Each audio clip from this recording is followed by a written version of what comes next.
Greetings, everyone, and welcome to the Produce Buzzers podcast. We are so happy you have joined us today, and I think you will be too after the show is over, because you will learn a lot about fresh fruits and vegetables, how to select and store them, how to prepare and cook them, and surprising facts about their history and origin. We hope it inspires you to eat more fresh fruits and vegetables, not only for your health, but also for your delight and pleasure as you explore their amazing world of taste and delicious flavors. Eating more of them will transform your life in so many positive ways. So settle back, relax, and get ready for another delicious adventure with the Produce Buzzers. Greetings once again, Produce Buzzers podcast fans. Welcome to another delicious episode of the Produce Buzzers podcast. Now, it's July, and July is abundant with celebrations of our favorite fruits. And so on this episode, we're going to replay a couple of segments from season 1 of the podcast that help celebrate those fruits. So stay tuned, sit back, get ready, and let's get fruitful. So, Produce Buzzers podcast fans, this is July, and July is National Blueberry Month in the United States. And who doesn't love blueberries? Is there I don't love harvesting them. Oh, Hello? So you've had a chance to harvest them? Yes. And then that's when I stopped complaining about the price of them. Yeah. I'm like, okay, fine. As long as you pick them, I'll pay the $5. I agree with Cynthia about harvesting, but also, have any of you ever tried growing blueberries? I have a black thumb. Because I planted some out of my garden about 5 years ago, and every year they just don't grow. I gave them the proper amount of acid and everything you're supposed to do, fertilizer. And the number of hours I've spent nurturing those blueberries, if I ever do get any, they're going to cost me about $100 a pound. So you still have them, and you're still hopeful that they're Yeah. going to bear something. Yeah. Speaking of cultivating blueberries, do any of you know when blueberries were first cultivated? No, I have found no the answer idea. very surprising. Well, just take a wild guess. In the Garden of Eden. 4,000 years ago in Eden. And Now, that's he what- got in trouble again. That's right. That's what I would have thought. But they were not cultivated until around 1910. Oh. Prior to that, all blueberries were wild. From And they were cultivated by a woman named Elizabeth Coleman White. And she was the daughter of a big cranberry grower in New Jersey. Wow. Oh. Well, blueberries are also related to cranberries. They're in the same family. You know, these berries were growing wild all over New Jersey in the woods, and she put the word out to especially hunters and woodsmen, people all over the area, to look for blueberry bushes that were particularly healthy and vibrant, or bore a lot of fruit, and to bring them to her so that she could use those to start cultivating and creating superior crops. So we owe our blueberries, our modern day blueberries, to Elizabeth Coleman White. Interesting story. The U.S., as I said, grows the most blueberries by quite a bit. What other countries do you suppose grow a lot of blueberries? Canada is another one, and Canada has a lot of wild blueberries as well. But Canada actually is number one as far as wild blueberries being harvested commercially.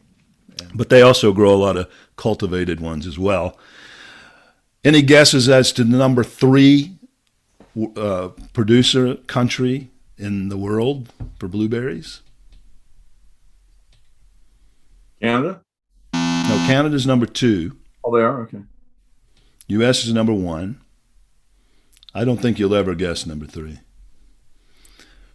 But it surprised me. Probably China. Oh, no, sorry. Any other guesses? Mexico? That's a good guess, but unfortunately wrong. Mexico is actually number 5, but they are growing some seriously great blueberries in Mexico. I don't know. I'm sure you've all had some of them. I bought some this year and I took a picture of it. Maybe I'll put one up in our podcast here, but there was this, I bought this one package of blueberries, and almost every berry in that package was the size of a quarter. I put it on top of a quarter so you could see that it covered the whole surface of a quarter. And you think normally when they get that big, they get mealy. They're not as good, but these were just as juicy and firm as ever. Wow. What about Chile? Chile is on there, but they're not in the top 5. I don't remember. The top 5 are the U.S., Canada. Number 3 is Poland. Argentina. Oh, Poland. Yeah. Yeah, Poland is number 3, and Germany is number 4. Then Mexico. Wow. Blueberries are often called a superfood, and for good reason. They're loaded with antioxidants and flavonoids, which have been proven to fight off all kinds of diseases. They are really good for your brain health as well. Ringo Starr, who just turned 80 last year, yet continues to work as hard and be as productive as ever. When he was asked by several news outlets what's the secret to his health and long life, and blueberries was one of the 2 or 3 things that he mentioned that he attributes. He says he eats a bowl of blueberries every morning. So if you want to write hit songs, you've got to eat blueberries like Ringo Starr. And speaking of hit songs, one of the most popular of all time that references a blueberry? Blueberry Hill. There you go. Who recorded that? Not Fats Domino. That's Domino did. Okay. But he wasn't the first. Elvis? Elvis did record it, but after Fats. Yeah. The first person to record it was Gene Autry for a movie in 1940. That's where he found his thrill. Yeah. And then Count Basie recorded it, and Duke Ellington recorded it, and those were all before Fats Domino. But Fats Domino really put it up there on the charts. He's the one that made it what it was with his style. So. Well, we looked at the top countries. What do you think the top producing states are for blueberries? North Carolina. They're in the top, but they're not the top. North Carolina is number 6. Okay. You're getting closer. North Carolina, New Jersey. Teresa said California. California. Mm-hmm. Yeah, you're right. Those are all in the top 10, but they're not the top. None of those are the top. Oh, Maine. Yeah, something up there. Oh, Maine is not in the top. Did you say Mississippi, Cynthia? Oh, yeah, uh-huh. They're in the top 10. Somebody said Mississippi. The number 10th producing state is New York. You got to be kidding. Really? Number 9 is Mississippi. And Cynthia, Florida is number 8. North Carolina, I thought they'd be higher, but they're number 7. Oh, wow. And then California is number 6. New Jersey is only number 5. I would have thought they'd be way up there too. The others were, well, one in particular was very surprising to me, but number 4 is Michigan. Number 3 is Oregon. Number 2 is Georgia. Did you know that Georgia produced so many blueberries? In recent history, yes. But I didn't know they were that high. They've come up to number 2. And the number 1 is Washington, state of Washington. You know, they're any berries, yeah. The berries grow very well up in those regions. So anyway. You've done that. I'm just surprised that I didn't know that Washington was number 1. Yeah. I should have known too, like, all the raspberries and, uh, blackberries, and, they're just perfect in the summer. Right. Yeah, interesting. Well, I was surprised by it, especially Georgia. I knew they grew them there, but I would have thought North Carolina grew more. But anyway, I'm prejudiced to my North Carolina blueberries since I'm from here.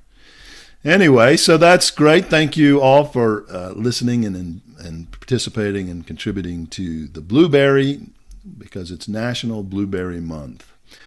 So July is also National Peach Month. And what a great time to celebrate peaches, because they're in full swing season almost all over the country now, and all the states that grow them. And we're going to learn about which of those states grow the most of them and the best of them. Rick used to buy a lot of peaches for our retail stands. So we're going to let Rick tell us about peaches for National Peach Month. Rick.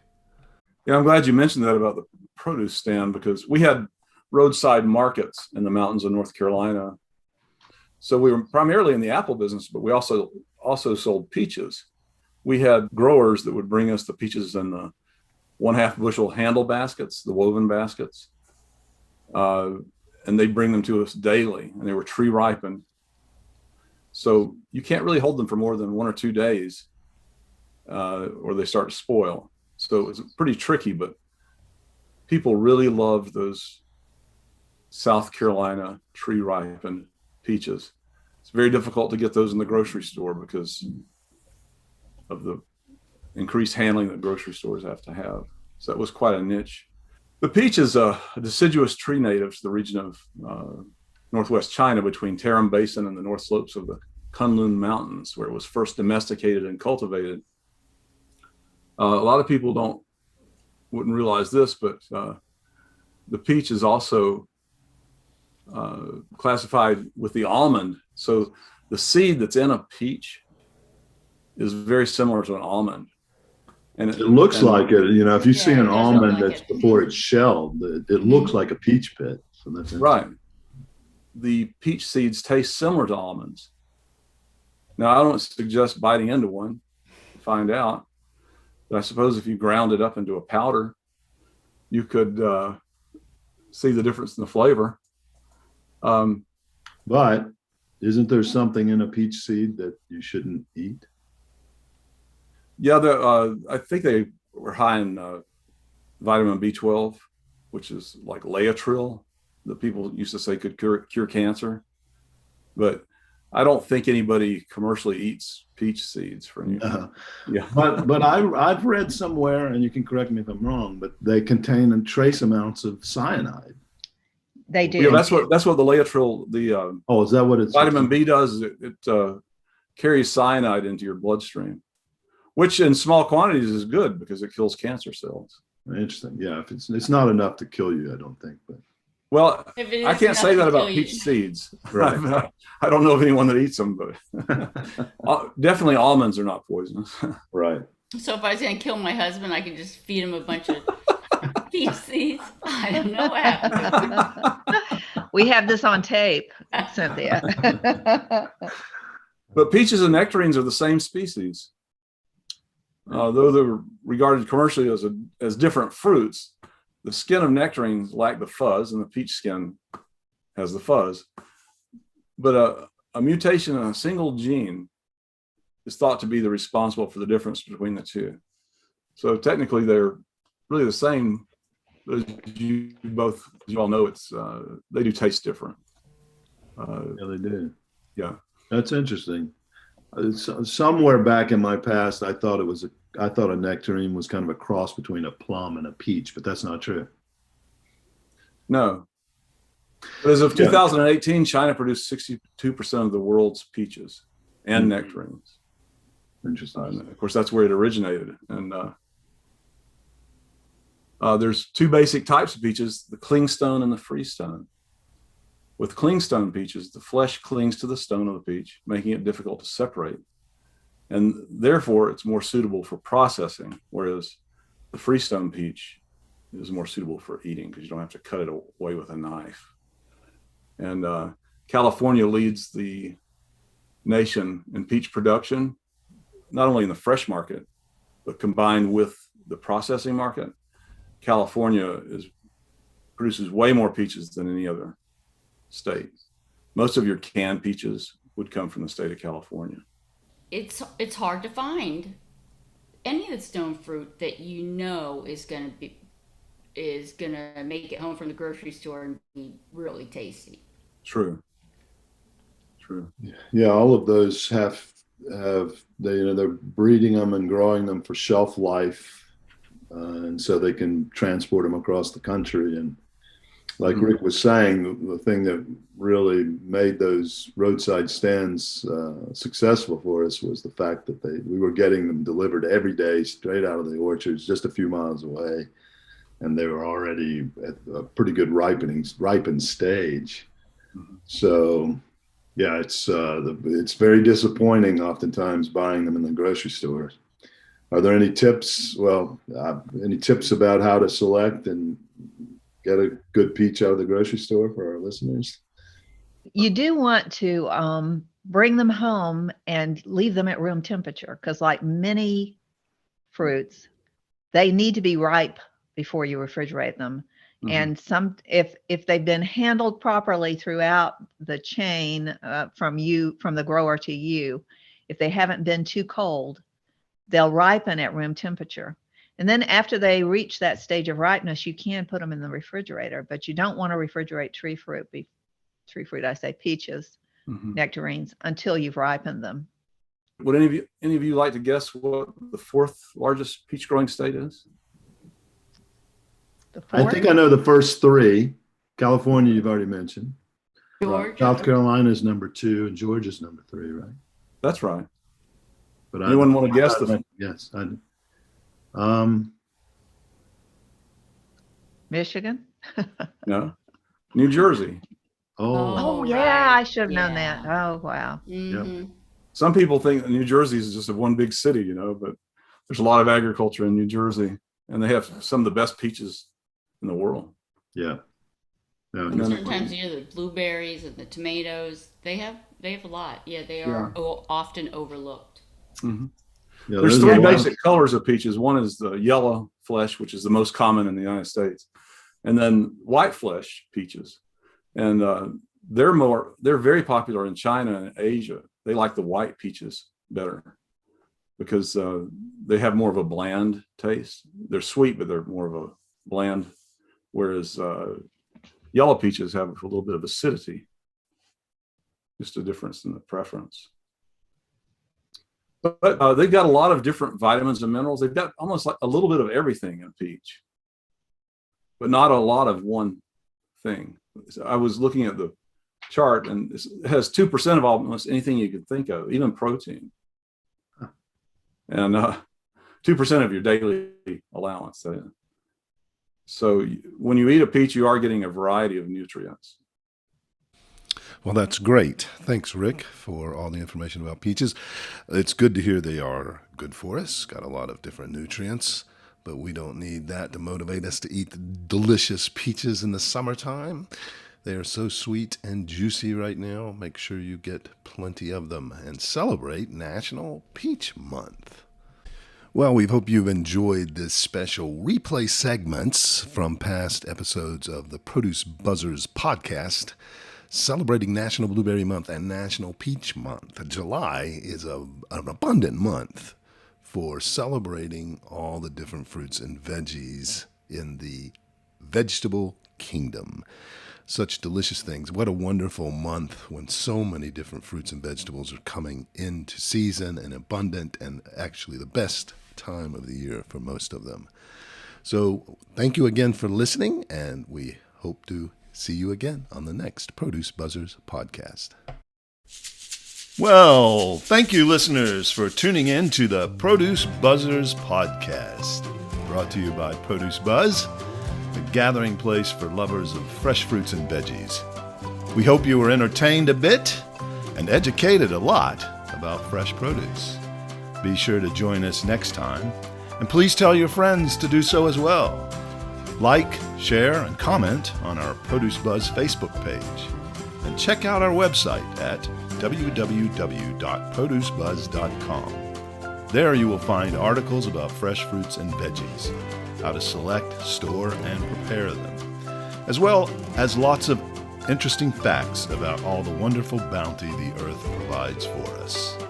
Until next time, be fruitful and don't forget to veg out.